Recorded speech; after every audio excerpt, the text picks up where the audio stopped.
IPA. So it's the formerly known as, which I don't know. I don't know if have you guys had Brando on yet? We have. Yeah, we have, and we're gonna get him back on actually. I talked to Brando the other day, so he's we're gonna come back on, Jason. All right, no, we'd love to have him. And he's one of a lot of our favorite people. You know, yes, many people count him as.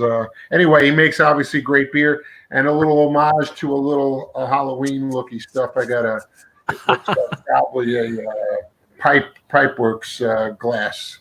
I love it. I love it. Nice. Over there. So cheers, everybody. Cheers, sir. Cheers. Paulie, what do you got? I am drinking Distorter, a porter from Greenbush Brewing Company out of Sawyer, Michigan. Okay. Hold the can up. All right. Oh, that's some nice can art. It is. It's been a while since I drank Greenbush. I kind of fell off on them for a little bit. And saw them in the liquor store today. I was like, well, might as well grab it. I wasn't at the brewery today, so I couldn't grab anything from the brewery to drink. Right on. I do want to talk about the brewery in good detail. I didn't want to jump protocols or anything, but this is the first time I'm actually getting to see Paulie and tell him in person or whatever this is considered. Congratulations on his new position at Old School Brewing Route 66 or whatever the rest of the name is. Congratulations, pal. Thank you very much, Chet. Thanks a lot. Right on. All right, Jason, what are you drinking? I'm drinking homemade IPA, and I've got a little blast from the past that I'd like to bring up here. I think this is the first time this has made an appearance here on the webcast, but oh wow, look at that. Yeah. The old JBG logo stamped on a tulip glass. This was this does highlight one of the cool things about belonging to a homebrew club. And JBG specifically has always made a big event out of year end, and each year they tend to focus on new types of custom printed items to make available for the membership. And this was one a couple years ago. And while the logo is a little bit on the small side, it certainly is a nice memento. So, cheers, everybody! Cheers! So, Jason, let's talk about your brew day last Friday. Okay, sure. We'll get out going right away.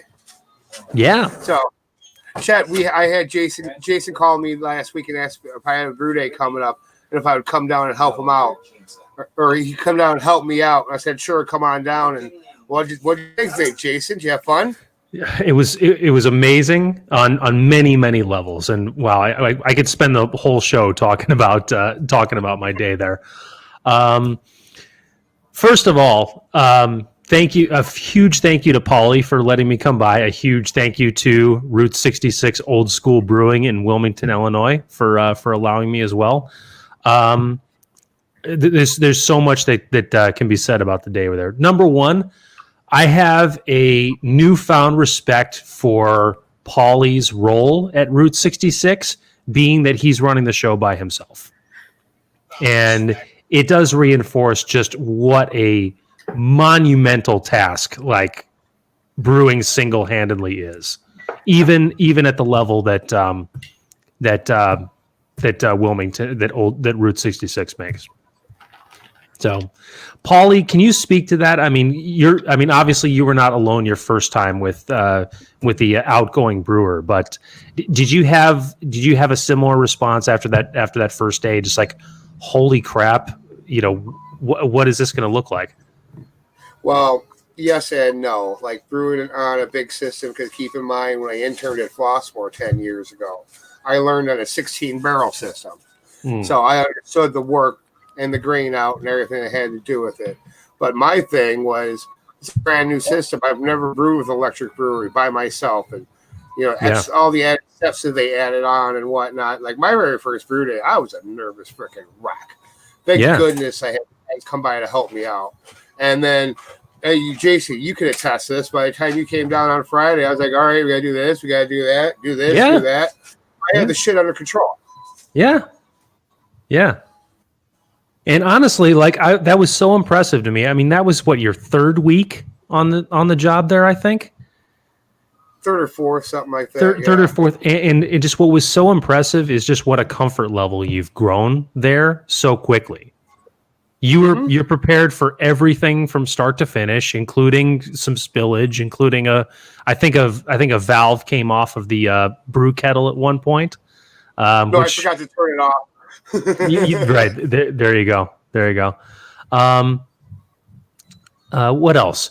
It also was a reminder to me what a steep learning curve brewing on a home brewing system is to a system like that. So, all I gotta say, Jason, I'm gonna give you a little bit of crap for this. I'm glad I was watching you tear down the bottom of that fermenter because you almost lost that whole 92 gallons of West Coast IPA. When I was like, no, don't take that apart. Which when? At the very end. You know, when we were breaking down everything and cleaning, and you were breaking down the cyclad tea and all that, you're getting ready to take that bottom valve, that tri-clamp off the very bottom. I told you to stop. I mean, I would have done it too. Okay. And I was like, stop. And you stopped. I'm like, yeah, if you would have done that, all the beer would have been going down the drain. That would have been very bad. This is rough for me even hearing this because I'm not even totally sure which not which piece it was, but at least what time in the day that was. It was the very end, Ray. It was the very end. We were trying to get it cleaned up out here. That's when I finally told you to go get a beer and sit down and do like. And I told you something else to do, and you're like, "Yeah." All I heard was go get a beer and sit down. Okay. Gotcha. I certainly remember that part. So, Chet, what's going on with you in your life in the beer world? Well, I've been doing a lot of chilling out. You know, I've been trying to keep my head together while we all have to kind of hit a pause. You know, the crazy thing is we all know some people are going as strong and busy just in any industry, let alone in the beer industry. And then some people are just trying to figure out hour by hour, you know. I saw Tracy and her friends at Metropolitan were proud to announce that they were cleared to have some kind of food operation in Metropolitan in the city today, and then I think tomorrow starts the new restrictions in Chicago. So, you know, it's that hourly. And so for me, my next project, I'm trying to do a little bit of a philanthropic thing. I can get into some of the particulars a little bit later if we get into it, but it's basically going from one brewery to another each month to raise money for a local charity. The bottom line is we're going to need people to get together in a room or as a group. And to that end, until I can feel more comfortable when that horizon is going to be coming, I kind of have to keep everything in check. I've come up with a kind of an offshoot of that I might do as a little stopgap to give some attention to some of the breweries and then eventually do the bigger event. You know, the bigger event is the idea is to get a 10-barrel brew house or bigger, or give or take. It could be a smaller one too, but take $1 per pint. So if you have a 10-barrel, 20 half kegs, 100 pints, 120 pints in a keg, you're talking about, you know, $2,000, $3,000 for a local charity just based on brewing a beer and putting attention to, you know. So for example, you know, if what town is your brewery in again, Paulie? Wilmington. Illinois. So if we did something with you, and we wanted to raise money for the Wilmington food pantry, we'd want to have a Tuesday night a Monday or Tuesday, an off night for the brewery, have kind of reception where we release beer, have a fundraiser, sell raffle tickets. You know, if you get 50 people spending $20, you can move some. You can move some, raise some money for it. So that's the big idea. But along the way, I might do smaller breweries, get 10 different breweries, 10 different people to have kind of a VIP experience, and, you know, get some of these people that have been such great supporters of craft beer that have kind of been, you know, still successful in their industries. You know, some of these people are working as hard now in their computer jobs remotely.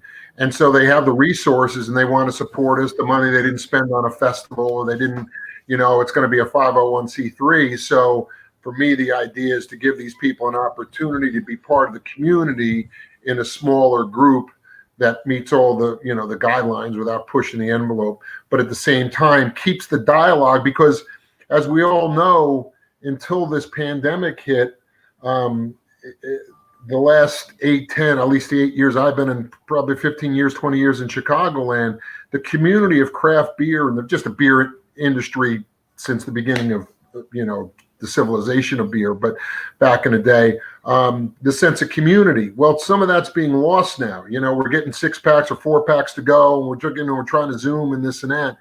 But to be around people and to have a beer and have a laugh and kind of communicate things that are just not just craft beer, but the sense of people that have like-mindedness. I'm watching on Netflix the thing about Sutherland Till I Die, and you see the passion for these people in their community about their football team.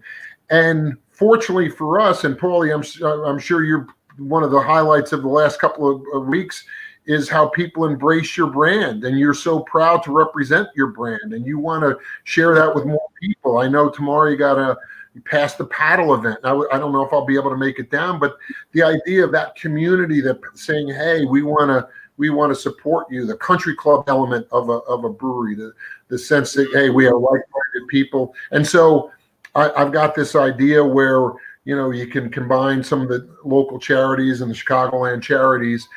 I've been fortunate in the 8 years I've been out in the beer industry in Chicago. I've worked with some phenomenal. There's a charity called Blessings in a Backpack. I don't know if you guys are familiar with that, but it's an organization on Fridays in some of these tougher schools that don't have the financial resources. The kids are eating both.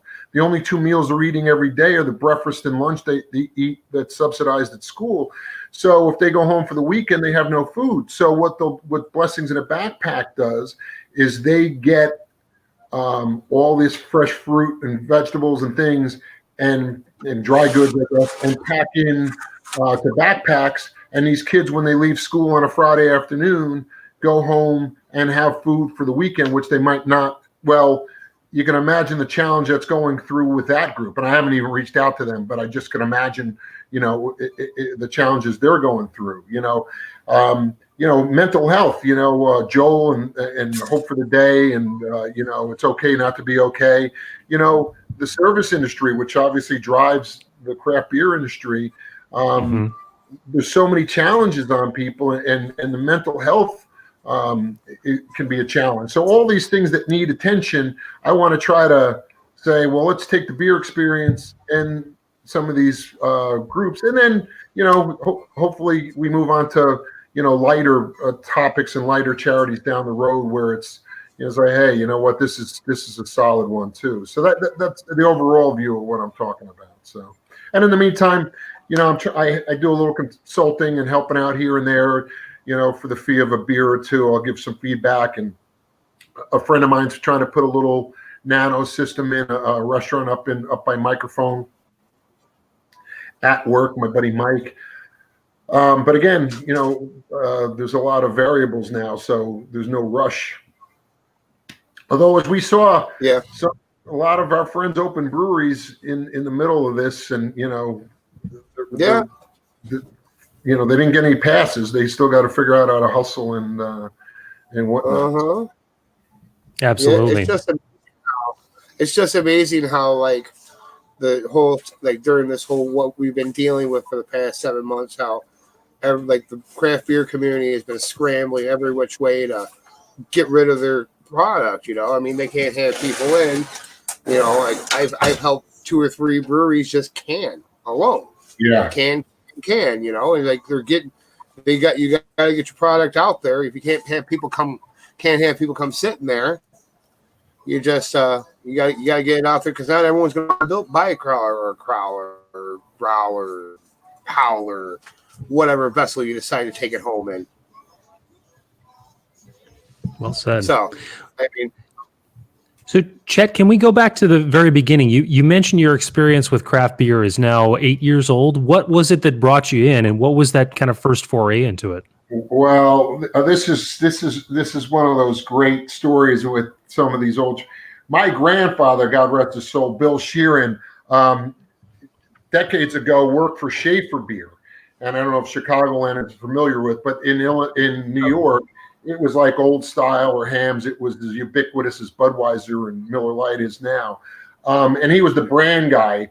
And I'm one of 6 Irish Catholic from Long Island. And my grandfather lived in the house with us too. So we had a nice big crowded. So I would pal around with him on a Saturday. So, we weren't going to, speakeasies or whatnot, but, I was around a guy that was, gregarious, selling beer.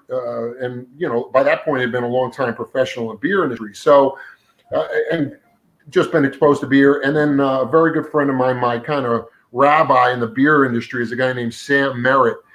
He was at Brooklyn Beer forever with Garrett and Steve Hindy and that crew. And I was fortunate to do in New York City what a lot of people ultimately were doing with me once I got in Chicago, help out at events. So the first annual New York City Barbecue Festival in Madison Square Park, Brooklyn Beer was the only beer, and it was Sam and I don't know if we even had anybody else.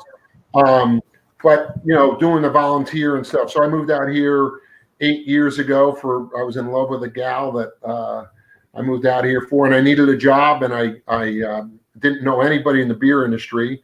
But having been around Sam enough and understanding the fundamentals, I thought there might be an opportunity for me to try to figure out a way to get in the beer industry. So I looked up all the local breweries and put, I'm not good. So I put actually on paper and wrote down, and I basically hit them all in one day. And basically the last one I went to at the end of the day, I stopped in and saw Lisa and the people over at Church Street. Church Street was, a couple of weeks old at that point. The Scottish Ale had just come out. The bar wasn't even built yet. So I just kept showing up until they gave me a job. And it's a suggestion I've used and told for 8 years to other people that are interested to get in the beer industry. It's like, if you got a good attitude and you want to try to help, and, as with the spectrum of the 250, 300 breweries we have now in Illinois, people have a variety of backgrounds. Some people like at Church Street, the good combination, Lisa, her and her husband, Joe, she was a business degree and she understood the business side, and Joe was a chemical engineer. So they had that side down, but they weren't necessarily on the front lines of the beer industry people initially. Joe inside the brew house gives as good a tour as anybody, but outside in the front line with Bulldogs or one of these bars, it's not in his nature. So I kind of found myself in that position and just made myself a role as a brand manager, selling and telling the story about Church Street. And because of that, and because I'm, I don't have, not married, no kids, I have a lot of free time, and I just kept being everywhere that people could be in the beer industry. I tried to go as many beer festivals and represent the brand. And then again, fortunately, the industry's been very kind to me, and I was on the board of the guild for a while, and the Brewers Association, which you're probably familiar with, but some of the people watching might not be. Certainly are. What's that? Certainly are. Yeah, so it's just a great group. If you're a home brewer, there's an amateur side to it, but it's just a great resource for the breweries and whatnot. Well, I was one of the people that they try to get people from around the country to go lobby Congress.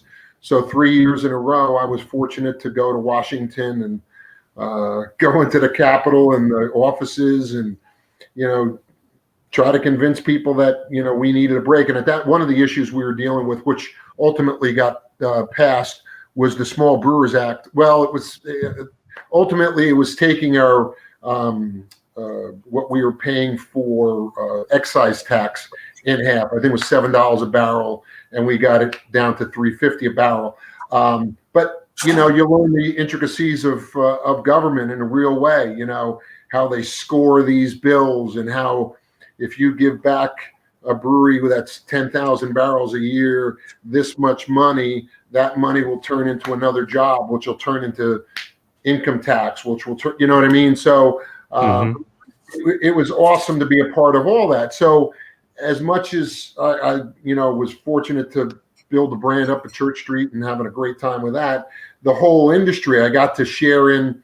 In some cases, people are like brothers, and some people sometimes they're like nephews, because some of these guys are, half my age, but with the same enthusiasm of trying to, get there and share a common experience, which is what we all try to do with the beer. That's a very cool story. That really is. And a couple comments. I feel like your timing was almost perfect. I mean, you aligned that time frame just with the rise of craft breweries and the craft beer in general almost perfectly. Because I mean, going back, I mean, just running parallel to my history.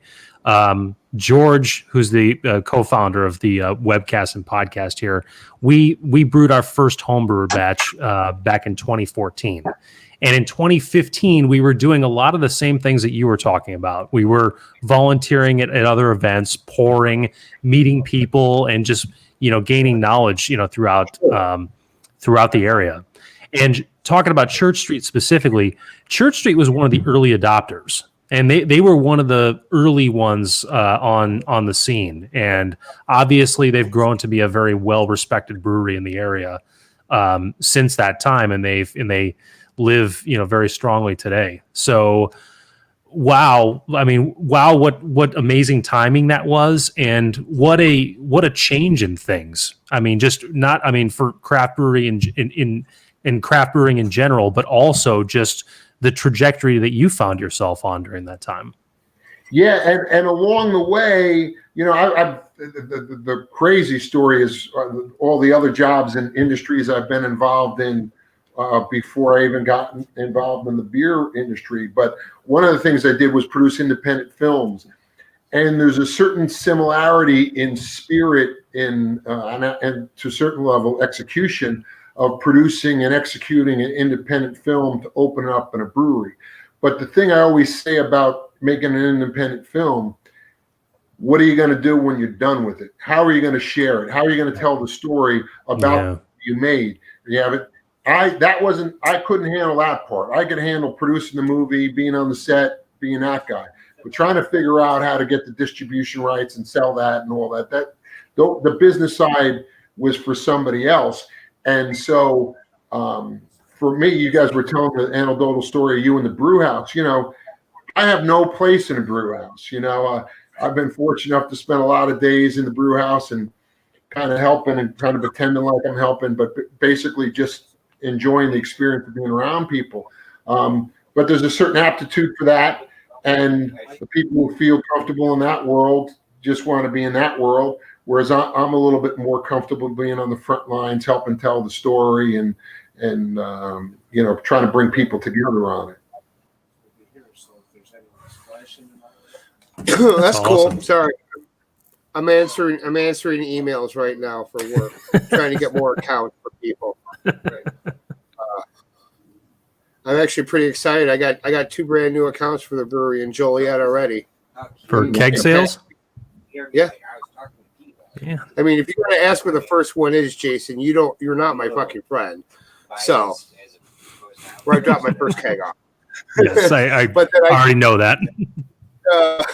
And then we were just up at Industry Tap House on the west side. Yeah. I think it's funny. Our tap handle is right next to Will County. I see. And Yeah. Bell's. Well, Bell's in Will County. That's some good people. Some good company. Yeah. So let me ask you, Chet. I mean, I know I probably asked you before, but I forgot. I heard TJ left Church Street. Who's brewing for them now? Do you know? So getting back. So we started started brewers Joe and Lisa, TJ, this guy John who ran the brewery, but TJ was the day in and day out main brewer of the place.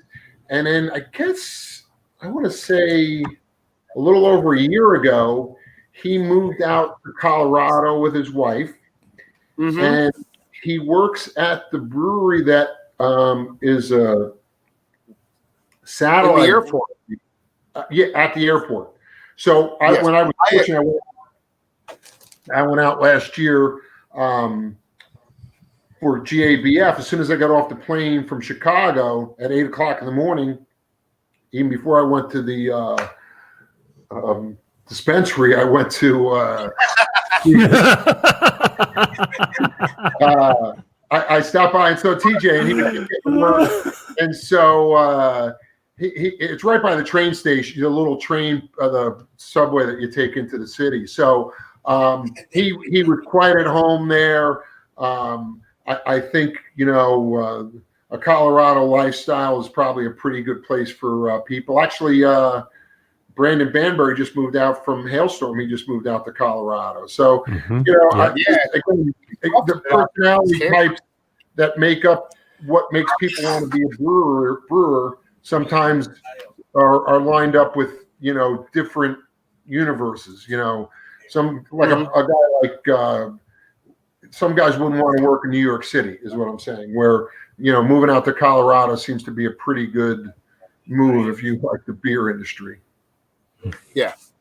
I mean, there's a plethora of breweries in Colorado. Almost every town has one of their own. Mm-hmm. If not, there's one within a 5-minute drive of each other. Yeah. And we're starting to see that a little bit now. I mean, when I moved, again, getting back 8 years ago, I'm in Glen Ellen. So the idea of the Glen Ellen train line, now you got Oak Park, you got the breweries, you got the Elmhurst breweries, you got the Villa Park breweries, you got the Lombard breweries, you got a Glen Ellen brewery, you got a Wheaton, Dry City. Yeah. And then, of course, Penrose and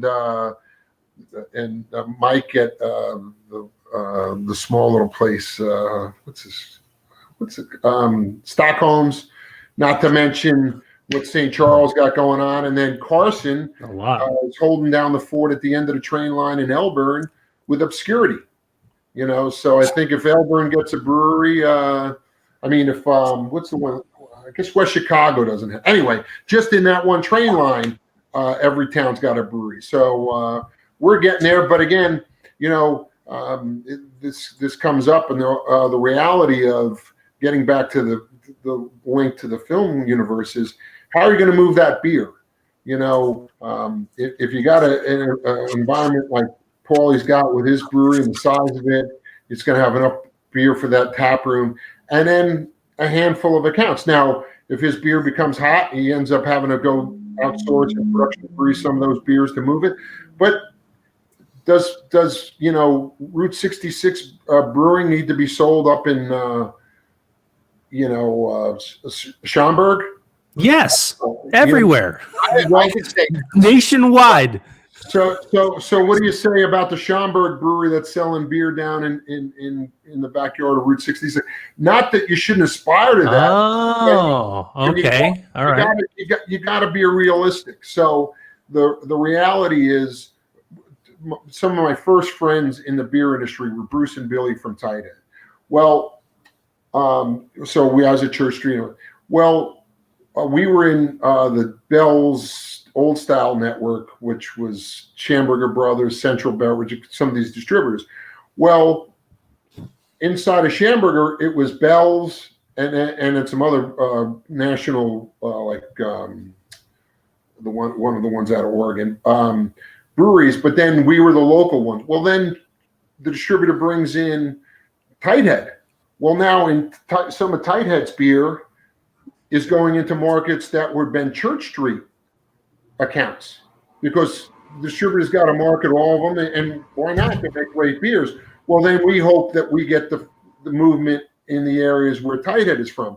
But there's only finite amount of space at Dave Hawley's or Binny's or any of these bottle shops, Iron and Glass, and everybody's trying, but how much are I just heard Sam from Dogfish Head, he was on that blog Beer Bound today, and they were talking about, people aren't spending a lot of time, strolling up and down the liquor, the beer aisles.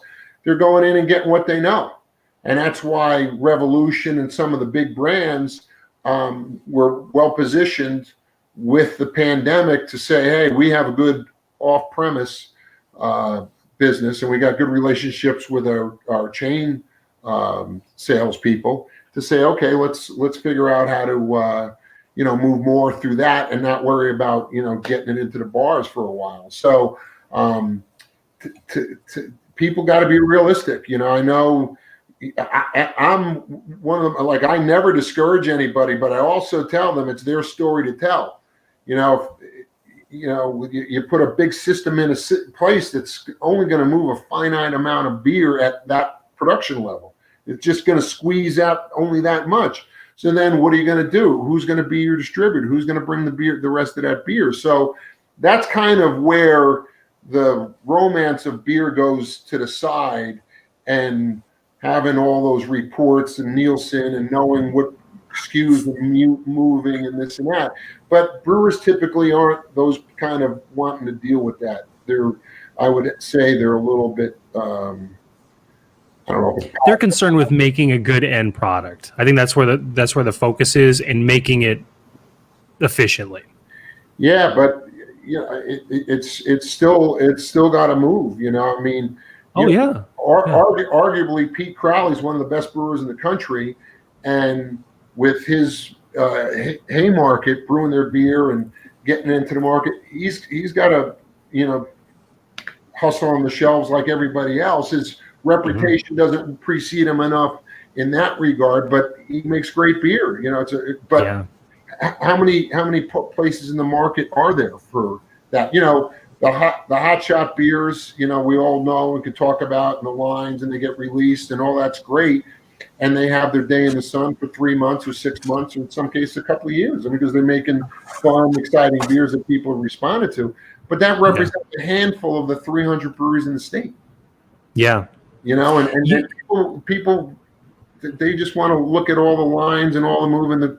It's like, no, let's be realistic about it. And that's where my being on the front line side is a lot more empathetic to the challenges the distributor faces, the retailer is facing, as opposed to, brew it and they will drink it. That's, it's a tough challenge. You do bring up an interesting point about Route 66 and, say a brewery up in Schaumburg. Because that brings several things to mind. Number one is an overall vision for what you can do up to scale.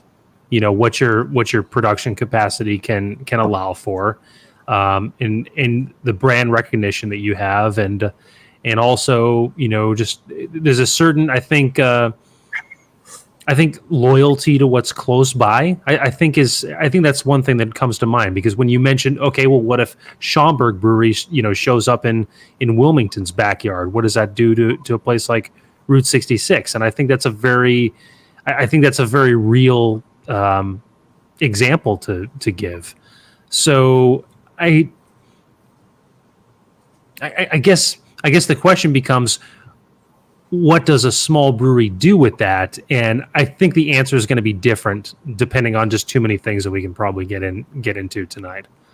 Well, I guess my argument with this would be is, like, as a guy that goes to breweries, like prime example, Jason, you can attest to this. Lockport, we got Nick and Ivy with Chad that was just on a few weeks ago, and literally right across the street is Tangled Roots. And if I'm a guy that likes to go brewery hopping, there's 4 breweries within 10 miles of each other, I will make sure, or 10 minutes of each other, I'll make sure I go to every one of them. Yeah. I mean, that the consumer part of it, the distribution, I could see that, it might suck, it might take your sales away, but it could get better, especially if you pal up with the other brewery and you guys are cool with each other. Yeah. Then you can have collaborations, events together, things are limitless about that. And that is one thing about craft brewery that's very unique, is there's a closeness and there's a camaraderie that you don't see in other industries. You don't see a lot of infighting competition. You have 2 breweries that are close by, and there's a good chance that the owners of said breweries are going to be very close friends. I stopped by today and I saw Charlie over at Lunar. Is one of my favorite people in the beer industry, and he needed Saaz hops, so he knew Church Street made German-style beers, and he's got a good relationship with Lisa and the crew over at Church Street, and he was able to go, 6 miles away and buy what he needed, and that's, as a matter of fact as anything else, every day that's going on. So yeah. So your role specifically with Church Street is a brand ambassador. Did I hear that correctly? Listen, my job was selling beer for Church Street. I did it for 6 years until a couple of years ago, and I was out there, and it was, but the challenge in that universe is you sell, and then you need the distributor. In this case, it was through a distributor, whereas at Hailstorm it was self-distribution. But when you're dealing with the distributor, they have other agendas, and they'll have great relationships with all the people I work with and all the distributors. I love them all. They're all great people. I've had a lot of good laughs, but they've got to serve a lot of gods. There's a lot of people that need to get their market share out of, again, this is simple beer 101, but sometimes people act like they never even thought of this. You can have, listen, if you want to have a beer bar that has 150 tap handles, good for you. But let's just say you have a good beer bar that has 20 tap handles, like Main Street Pub in Glenelg. I don't know what they have, but in 20 tap handles, you should have a pretty good spectrum of beers, from stouts to IPAs to light lagers to any kind. In 20, you organize it by style for sure. Well, inside of that universe, unless it becomes a ridiculously Miller House or Reyes House or Chamber, there's going to be a percentage that are going to go to the 3 or 4 or 5 distributors. So if there's 20 and you have 4 distributors, basically they're going to get 5 handles that they have to suss out themselves and figure out, all right, well, Chet lives in Glen Ellen, so let's have a Church Street, let's have a Stella, let's have a Bell's, let's have a, and then boom, now they all, and Chamber Grand and Alter. So then what about Rogue, and what about some of these other people that were early adopters? But anyway, and then the Miller guy has his 5 handles. But when I was with Tribes, much love for Tribes. I think we're going to go see Matt and Niall tomorrow. Tribes on Lamont Road. I'm sorry, LaGrange Road. Well, they closed that one, and now I know. I miss that place. Yeah, I miss that place. And that's the kind of brand. I was fortunate. I came in and helped build the reputation and the thing of Church Street. But I was fortunate when I got to Tribes. Niall had done a great job building his brand, and he has a background of a little bit more cosmopolitan in Washington. So I guess his first spot, even way before everything, 12 years ago, was a spot to be seen at. It just was a beautiful place, Well, then the other place that you were just talking about, people love that place. Yeah. So, but when I was working with them, we had Windy City as a distributor. I'm in a sales meeting, and all 65 suppliers are in the Windy City sales meeting. They're presenting to all of us. I look around the room, it's the who's who of craft beer in the country. And I'm like, out of those 65 brands, where's Tribes going to get their market share? I'm out there hustling as much as anybody else, but there's Tracy from Metropolitan. She's out there, and Eric Hobbs from Solemn Oath, and Nick, and all those, and everybody's trying to get all that. So right. That's where the reality of the beer industry is at when you talk about beyond the brewery or beyond the brewery in that universe. And unfortunately, it's a widget. It's a heavy widget. A keg of beer is 150, 170 pounds or something. And you're not getting that much. So you're like, what are we doing this all for? You know what I mean? So being realistic about your expectations, I think, is one of the toughest things for a lot of these people to come to grips with. And That's very well said. Yeah, I mean, I made movies. I had my producing partner who ultimately had to straighten his life out and rehab or whatever. But he got diagnosed as being bipolar, and one of the things inside of bipolarness is grandiose business plans. Yeah, so that's like when you break it down. If you go to and it's like, well, when you're producing movies, you want to ride that horse. You're like, yeah, that's exactly the quality I need. I need a guy that has ridiculous obsession with not being accountable for anything to create another movie. And that's how movies get made. And they become, whatever. But along the way, you have to balance that. If you don't have the resources, it's you work with what you got, but you also got to be realistic on what your expectation is going to be. Yeah, I see a lot of parallels there. Yeah, that makes a lot of sense. So the challenge then is setting yourself apart in that environment, which to your point, there's so many players around you that those meetings become, would become very competitive, albeit friendly competitive, but there's a lot of players and not a lot of spots for those distributors in those markets to pick up. Yeah. Yeah. That's so interesting. I mean, because I've not been a part of those meetings before, and just the idea of that is very interesting to me. Just what does that look like being around in that environment right there? So one of the things that I knew when I got involved at Church Street was that Joe and TJ and the team and now Chuck and Andrew and the team that's there now, they make great lagers. Joe, his DNA is a chemical engineer, but he used to travel around the world, and he really loved his European style beers and his German lagers in particular. Excuse me. So I knew I had something that was unique. Okay. I represented, a great lager. Now, for the last 8 years. Which brewery is this again? Sorry.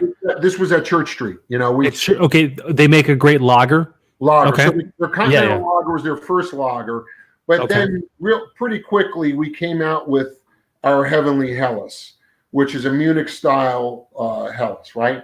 And so pretty soon, I think within the first year, we were down. I don't know, Paul, if you guys were down there at the Midwest Brewers Fest down in Plainfield. I don't know. I wasn't, but I remember you won the award. Yeah, so we won, and I was a we got 8 of the 9. Best of show, right? We got 8 of the 9 first place best of shows. It wasn't even close, and one of the judges that day, who's gone on to become a professional and owns a brewery, Mark from Alter, he came up to me as a brewer and was just like, that shit's the real deal. Church Street is. And so early on, I had that when I went out and represented the brand. So I would focus on, and, early on, you hit the high mark places like Gammon Coach House. John has some of the best beer selection in the country, and he's a little place in the Fox Valley in Batavia.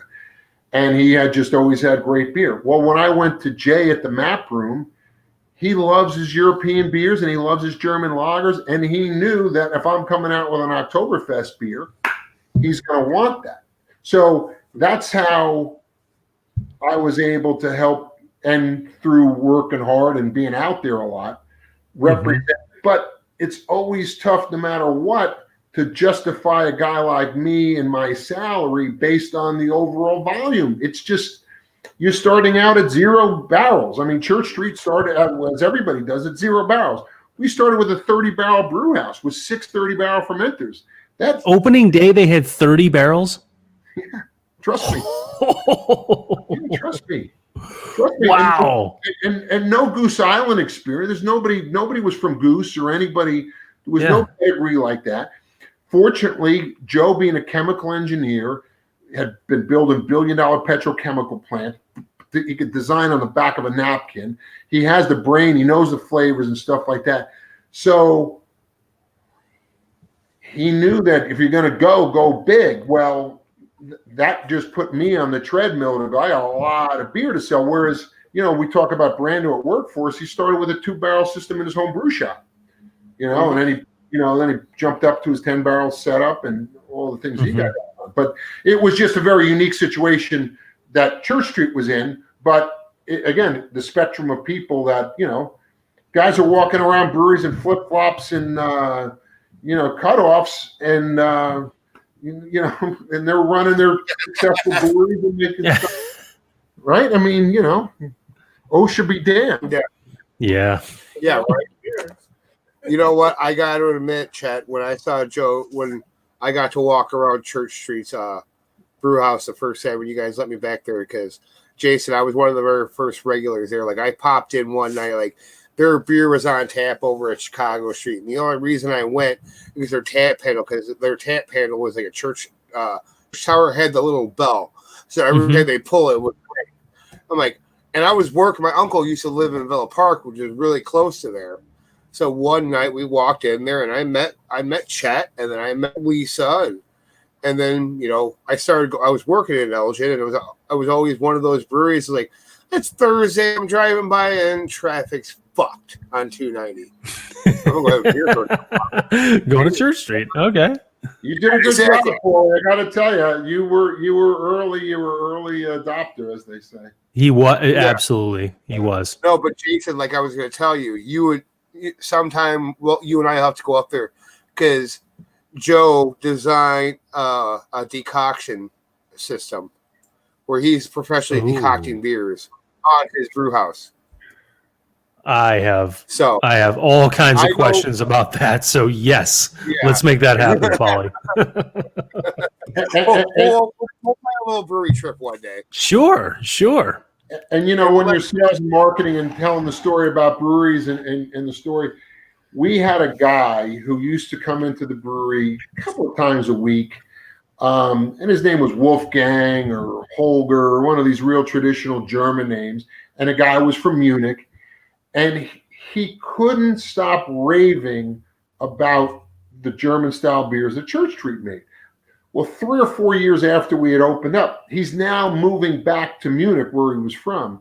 And he goes, the thing that's going to bother me most? The best Munich-style Helles I've ever had was at Church Street. Wow. A lot more Helles-style beers than I'll ever have. And he's telling the pedigree as like, oh, you saw what it is. So, there's amongst the intellectual elite of the brewing community, the values of decoction mashing and the overall. I can tell you, Joe believed in it. Anybody who's ever had the Heavenly Helles can tell you it's as good a German style lager as you'll get in the United States. I mean, it's just a great beer. So if the decoction mashing is part of it, that was the commitment Joe had to the authenticity of producing traditional European and German style beers, and also knocking them out of the park. And spending the extra time and effort to do that. And that's one of the things that the decoction brings, is that's not a hit a button and just sit back process. There's a lot of manual work that comes with that. Yeah, and when you're in a brewery that makes predominantly a lot of lagers, you're talking 4, 5, 6, 8 weeks sitting in those fermenters, which changes your math again, Exactly. People can turn over beers in 2 weeks in some cases, 2.5 weeks. You get those fermenters back that much quicker. That's very true. So do you have any background in home brewing at all, Chet? No, I've home brewed with a buddy of mine in his apartment in Queens. I lived in Manhattan. And it was one of those studio apartments. Yeah. One of the things I helped my buddy Sam do. Sam, getting back to the guy, Sam Merritt from Civilization of Beer and Brooklyn Brewing. He's at that level where, what is there, 12 or 14 Cicerone top level. He's at the next guy to get it kind of level. You know what I mean? He just knows everything. So he was an educator, and I would help him set up or whatever at a place and kind of go through it. And one of the guys was like, "Oh, come on by." So Queens, the story of Queens, we made this beer, came back a few weeks later. It was great. But again, was it stovetop? Stovetop, yeah. Stovetop. Okay. I'm going to try to see if I can dig up some pictures. But I have no place in a brewery. Again, getting back to the charity thing I'm doing, this Brewing Kindness, we did one of these already. Last fall, I had a big high school reunion, and I live in the town I went to high school with, and I got with Kenny, the brewer at the time, at Hound Red, and we brewed this beer that we were going to release homecoming weekend. So we called it, our high school, the team nickname is Hilltoppers, so Hilltopper Pride Pale Ale. Nice. So, yeah. So, again, getting to the marketing and the sales side of it, I knew that on the brew day, I was going to be there, obviously. I'm going to take social media pictures and this and that. But I was going to not only invite my classmates, because it was our big, 10-year, 30-year, 40-year, whatever it was, reunion, but I also invited schoolmates from other years, so that not just my immediate friends, like this friend of mine, this guy Chuck, he's a couple years older, he's a fireman, plays Santa and Christmas, lights up, everybody, is a big, huge fan. So I know that he's tagged and he's in a picture. When we release that beer 3 weeks later, people are going to show up at the brewery to enjoy that beer. So we were able to do that. We released the beer for homecoming weekend. We had a big blowout. We raised money. And so we were able to give that money back into the community. So it's that kind of thing where, me graining out just to make good visuals for my YouTube channel for Brewing Kindness isn't necessary. I'd much rather Paulie work and break his back. I'm there to sip the beer and help tell the story. Anyway, and I since I don't really have an aptitude for it, it's again, when I was on the board, there were 9 board members, and we had Danielle and Katie who did the day in and day out stuff, and they did a great job. The Illinois Craft Brewers Guild is awesome. If people aren't familiar with it, it's just a great organization. But out of the other 8 board members, like one of the board members was Will Turner. I'm on a board with Will Turner. I don't need to know anything about beer or process or anything. He's one of the best brewers in the world, and he's on the board, so he's got that covered. Now, Will might not be as comfortable going down to Springfield and sitting in a legislator's office and trying to tell the story of why we need this or we need that, or going to Washington and we need this or being that. But he's good at his part. I'm good at my part. So yeah, that's why I try to stay close to the beer process, but what the professionals. You don't want physical labor. I get it. I mean, you can take pictures. Like just like I was sitting on my stool when Jason was grading out the other day. I did the hard part. I was able to separate him. Like, all right, Jason, have at it.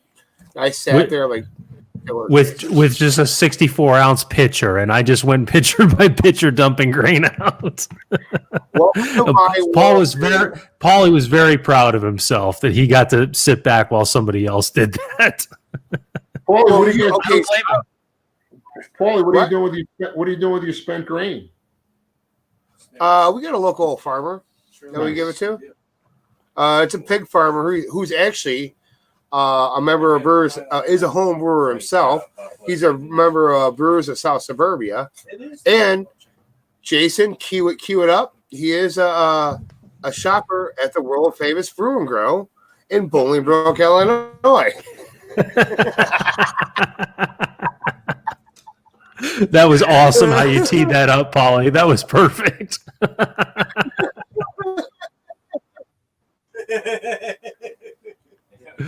Oh, wow. That's what I'm doing. Okay, where was I? We have farmers to back in, like, for backups if they can't make it. But yeah, we're not dumping it. We're not throwing it in the garbage or anything like that. We had a good situation at Church Street back in the day.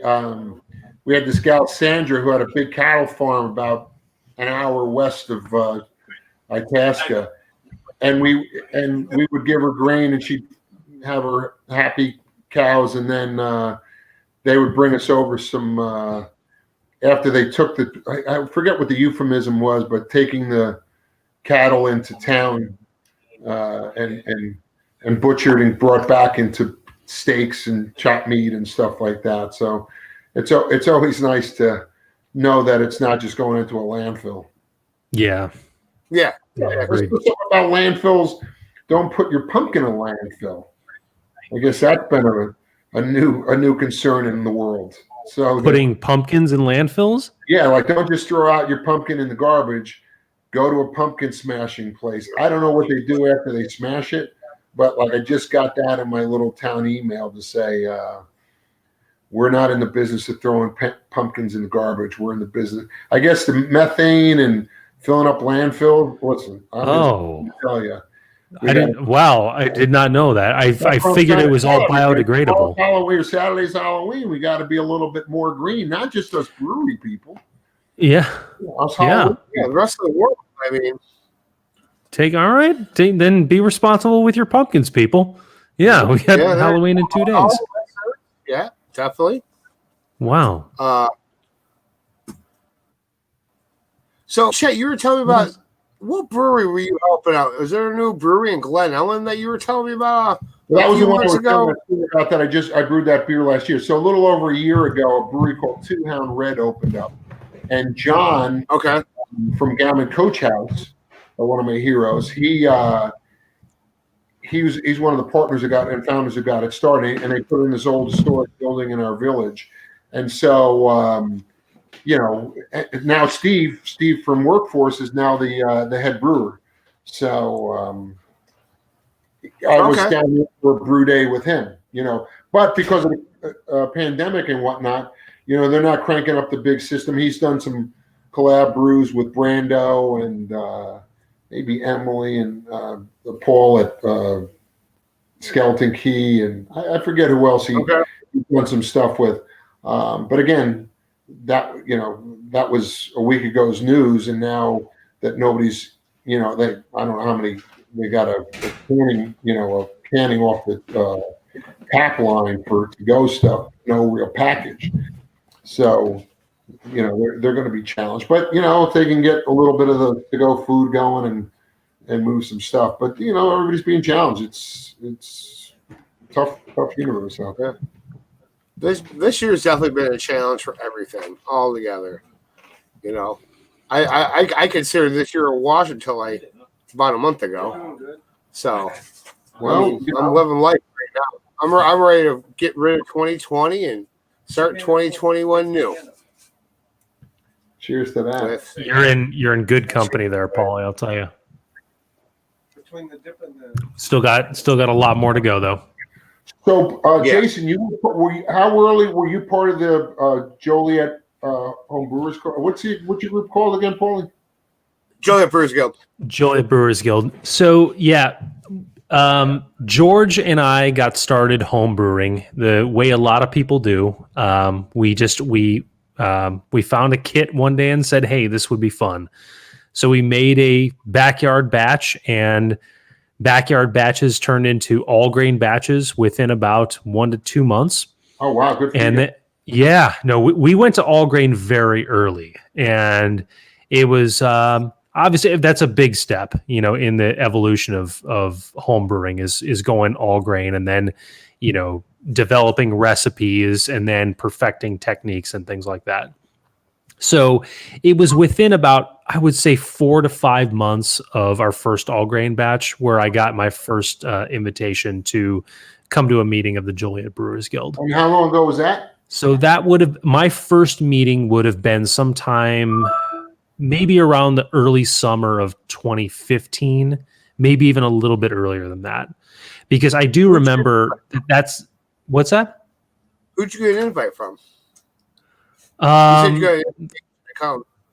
Member of MMB, who is not part of MMB anymore.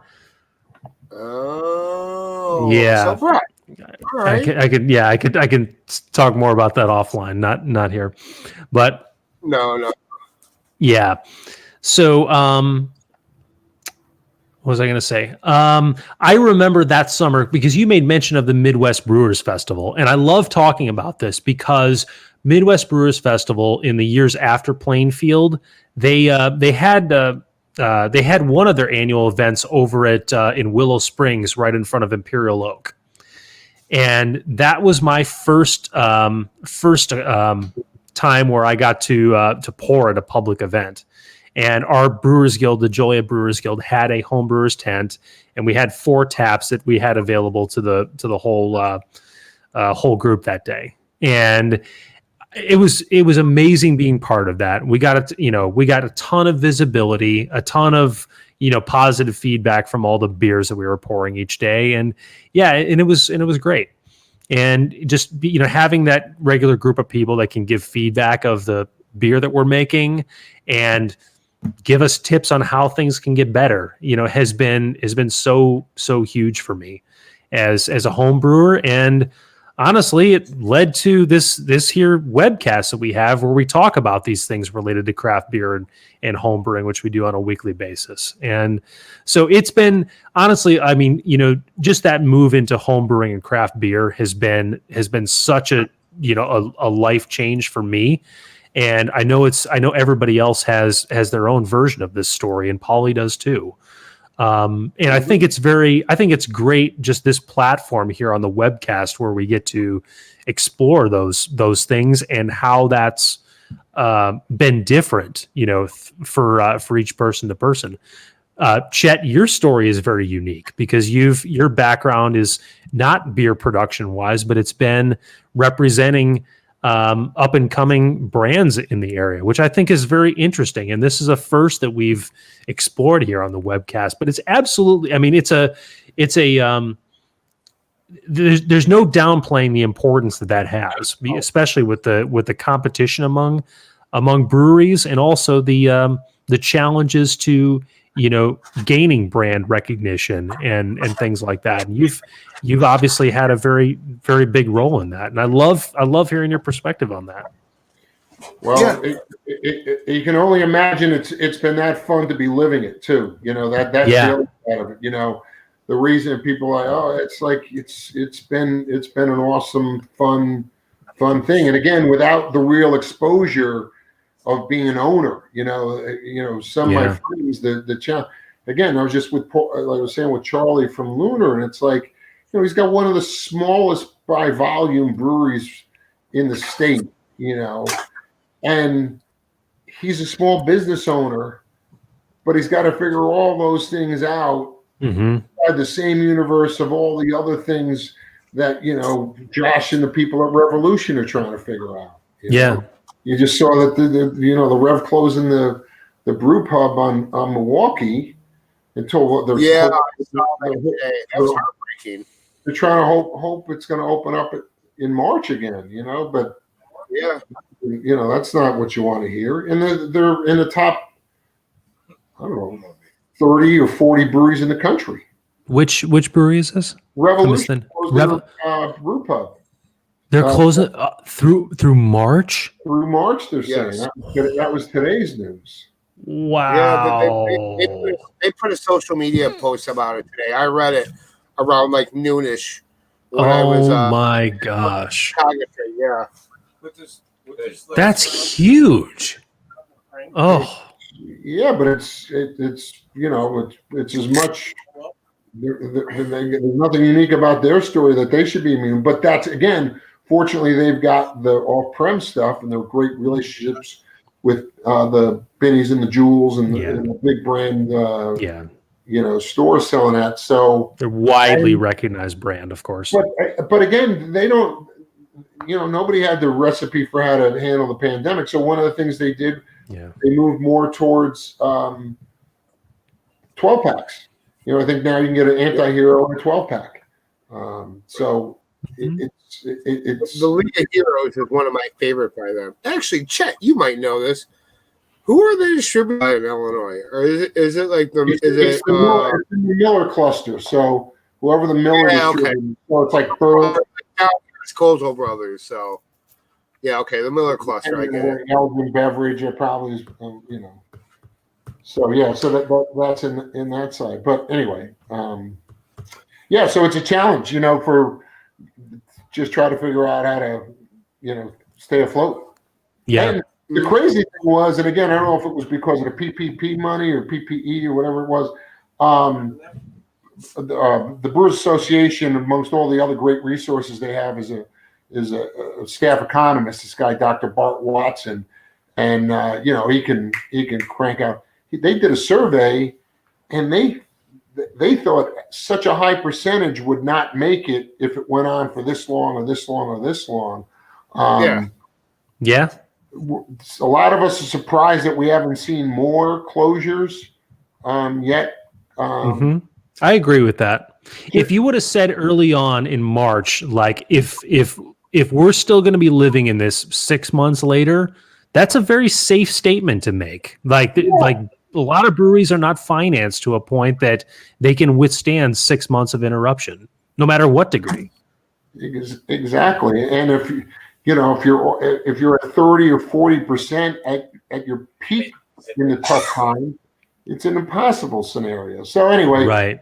So you hope the powers that be are going to be putting the right pieces in place, and some of that will turn the corner, because it's going to be a dark couple of months still, and people got to be resigned to it. And then after that, you go into January, February, and March, which historically is a tough time in the service industry, in the brewery industry, bar and restaurant industry.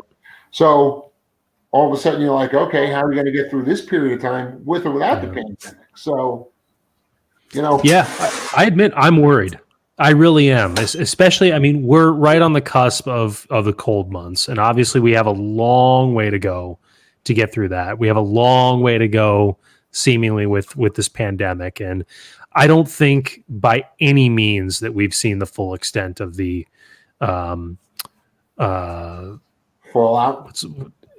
Yes, thank you. The fallout and the impact of this whole thing. So, and it's changing day by day. And you're seeing signs of desperation where, and I'm not the judgmental type on things, and it's people got to make their own decisions, and they have to be accountable for whatever consequences their decisions are. But the people who are totally flaunting the guidelines that the state, and again, I'm not talking about the politics of it. I'm just talking about people making a decision to say my business. And you read these compelling stories of these bar owners and restaurant owners that are saying these are the hard reality that are making me make this brutally hard decision.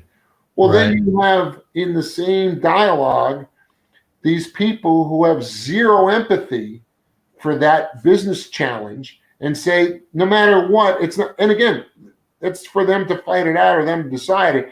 It's just being very visible now, and there's nothing in the forecast between now and St. Patty's Day to give anybody a sense of hope that building market share up or doing this. And again, the people that are going to be successful, the hot breweries and the stuff that's moving, God bless them. And then the next group that are staying alive and keeping brewers employed and salespeople employed and drivers employed, good for all them. Yeah. But then there's the people that are just in a situation where, depending on how deep their pockets were when they opened up and how well they were in leases and if they own buildings and different challenges, you're like, all right, well, that's your math to figure out. It's not mine. Yeah. For me to get my brewing kindness thing up and going, I just need the psyche and the human experience of people getting together again. And so, I have to show as much patience as anybody in the story. And I've got a lot less exposure than a lot of these other people, Yeah. There's never been a time like this. And I think one thing, there's so much that can be said about this, but the one thing one of the main things that stands out for me is there are a level of decisions that are made in the midst of all this that are some of the most complicated and complex that I could ever imagine. And there's so many very, very compelling and real statements to be made on both sides. The health impact is extremely real. The economic impact is extremely real. And having to make decisions to weigh both of those and just knowing just the impact that that has over all of that is so monumental and so complicated and difficult. And I just, I'm trying to be as open-minded as I can and just seeing how this is playing out. And the nature of, social media that, one of the reasons I'm not the best social media guy, but I had Facebook down pretty early on. And so I was able to share festivals and some radio promotion, some things that were like, oh yeah. So, it was a positive way. Well, that same blessing is also a curse because it's an industry people can voice their. Not only can they do, and everybody has a voice, thinks they're a genius, and yes, everybody's voice is right. Yes, and everybody's right. Yes, exactly. It's the people. There's a lot of that hate the whole Yelp or social media like places where the grading and but it's like you got to deal with it. People are finding your restaurant that way too. Yeah. You hope you can. Like I saw a thing on one of the blogs, a Facebook blog, and it was about a brewery I care about, whatever, and it was probably something that could have been handled a little bit better by the brewery. Okay. And a couple of people were trying to support the brewery by saying, well, this isn't their nature. This is surprising. So they were getting the kind of, this isn't typical of that brewery. So they were getting a little bit of a pass on it to some people, but it was a blip. It was a couple hour thing in discussion. But if you were following Facebook that day and that particular social media blog, you would have seen a shot across the bow on a brewery that was well intentioned as anybody out there. But one particular case, they might not have made the perfect decision on on a certain situation. But there's a lot of decisions that are made every day. But the social media piece is, to me, one of the saddest and most disheartening pieces of all the events of this year is the way that people have taken and the opinions that have been voiced just in the combative nature that a lot of this has taken, to me is the worst part of that and the least productive. And I hope when we're finally out of this and we can see this whole situation from a 5,000 foot level, we obviously can't do that right now because we're all in the weeds with this. But when we reach that point, I hope that we look back and we see how people reacted and how people voiced to that and say, we need to be better. That's what I hope. I really do hope for that. Yeah, Paulie continues to yawn, so I'm sorry, Paulie. He was hard working as a plumber. Yeah. He's worked a lot harder than I have today. I did plumbing today. I had an easy day. It was like I did plumbing. I wasn't at the brewery. Okay. So yeah, I'm a little tired. Well, I don't have professional brewery in this thing. But it's just a long day, and then I know I'm thinking about tomorrow, and I'm trying to make my brew. Besides your Pass the Paddle event, either one of you guys have anything you're looking forward to coming up in the next week, month? Any Halloween I plans? would say no. They're doing a costume contest on Saturday. I really don't care about that. But then actually starting next week, this is actually a good announcement. I'm releasing a beer that I brewed 100%. Granted, I had Sean McTee from Mad Hatchet help me out. Thank you very much, Sean McTee. And then after that, I'll have the stout that Jason came by to help out with one time. And then the week after that is the West Coast IPA that Jason came by to help me on the brew day with. And then we went to South Bryan down at Impossible Mead. The beer that I almost spoiled three barrels of. Yeah, that one.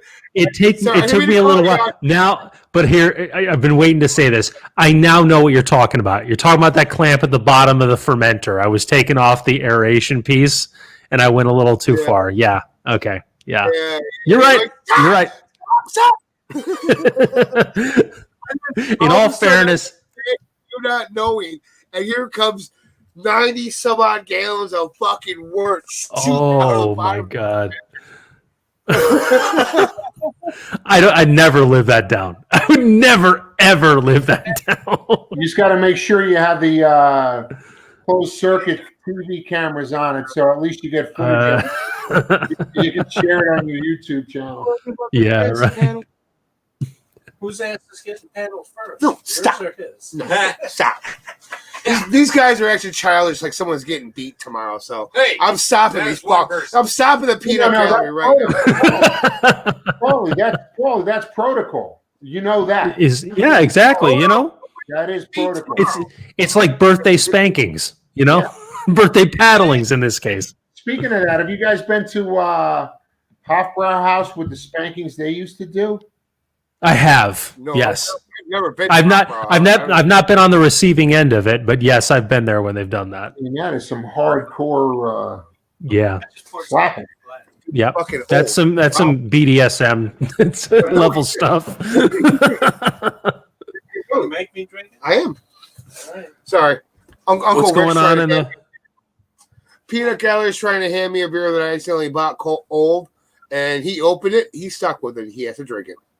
Oh, okay.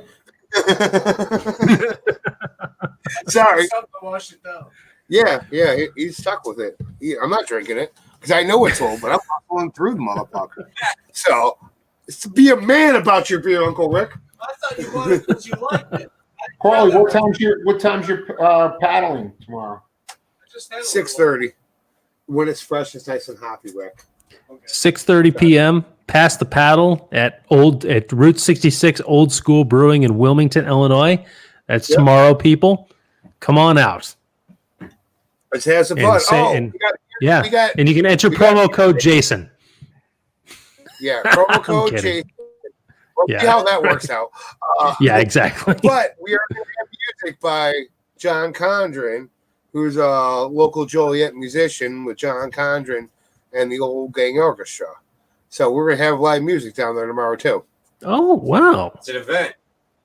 Right on. It's absolutely an event, yeah. Hey, Paulie, is Triz put your beer on yet? Yeah. Mm-hmm. Sorry, I sold the keg to him within a week. Hell of a lot quicker than it took you to sell him keg. Wow. I'm going to sit back and let you guys duke it out.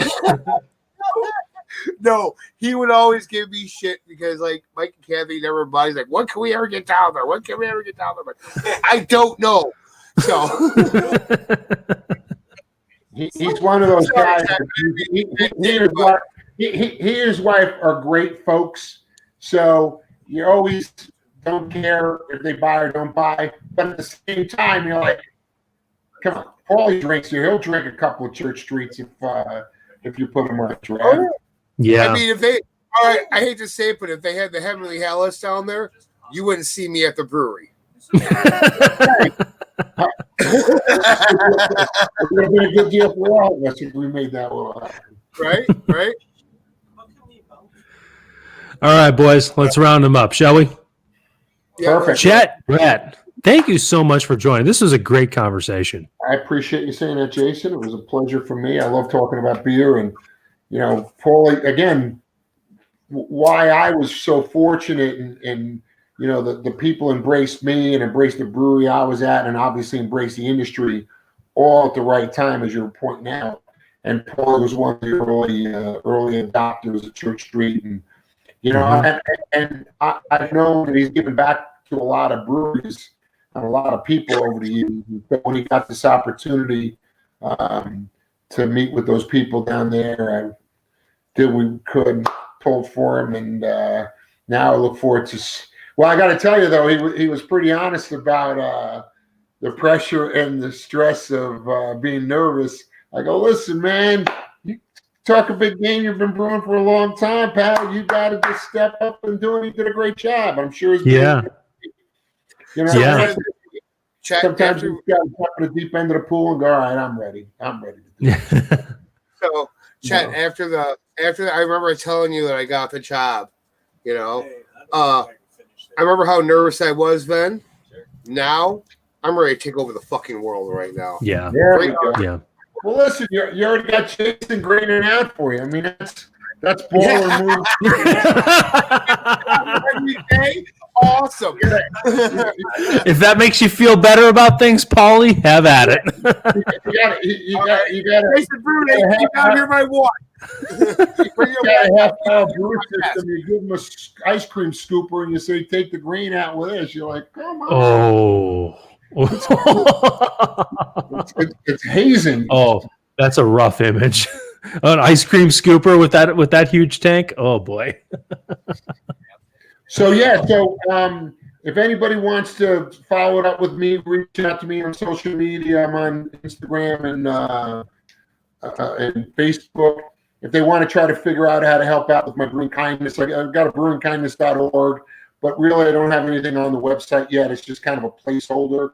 And I got a Be Kind thing on social media, just the letter B and then KIND, which I haven't done anything on Facebook. But if they want to have a dialogue with me to say, hey, Chet, you know what, I think I might be able to help in this area. Because for me, I've been fortunate. I've reaped a lot of the benefits of being in and around the beer industry.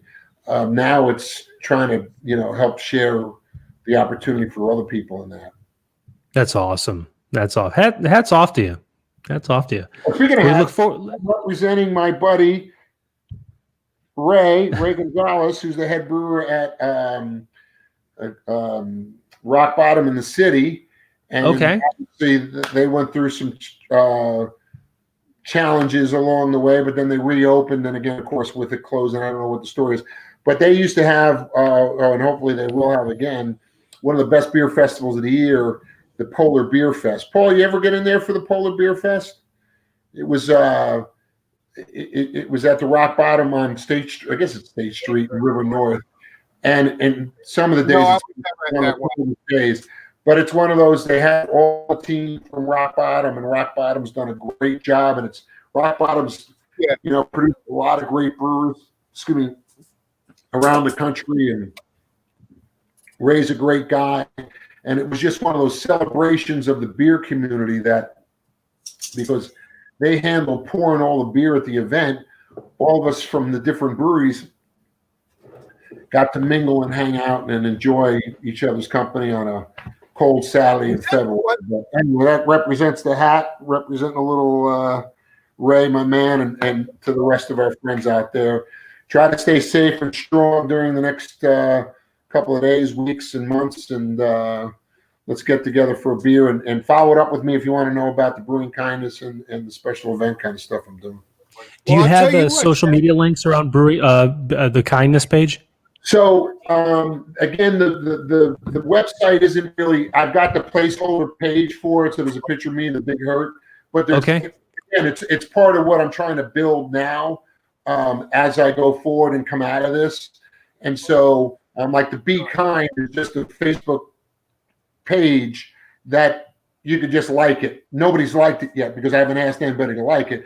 But that would start a dialogue with me, or some of these people probably are already Facebook friends with mine. Okay. Or say something on one of the links we shared today. Okay. I'd be happy to follow up and try to figure out what we can do to have some fun together. You got it. Well, we'll keep everybody apprised of where that goes, and I applaud your efforts on that. And I'll absolutely keep you in the loop on it too. Thank you. And then Thank you. Chet, one time, let's even though we talked on here, we need to sit down and talk specifics, because I'm almost 100% positive my owners will be behind what you're doing. So, yeah. Oh yeah, I appreciate that. Yeah, it's one of those, you know, I'm super confident about the whole thing. It's just, I don't want to have a false start. You know, the first brewery I'm doing with this, Will Turner and John Brand at Open Outcry, two of my favorites in the whole wide world. But, until we're feeling comfortable about getting people inside. But that said, we might do that smaller gathering to get some seed money for my organization and then roll out the bigger thing after the first of the year. So. Gotcha. We'll talk. And like I said, even if you're out and about one day, I'm there usually every day during the day. Like the one time I remember when you said you called me, and I listened to the voicemail. I was kind of like laying around, didn't want to answer the phone, and then I heard the message like, "Oh, don't worry about calling me back." I'm like, all right. And now it's kind of funny because now I'm working at the place that you were heading down to say hi to the old brewer. So how great,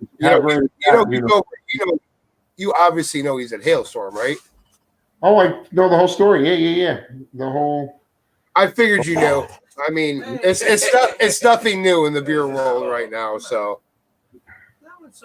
that's cool. I would love to come down and see me sometime.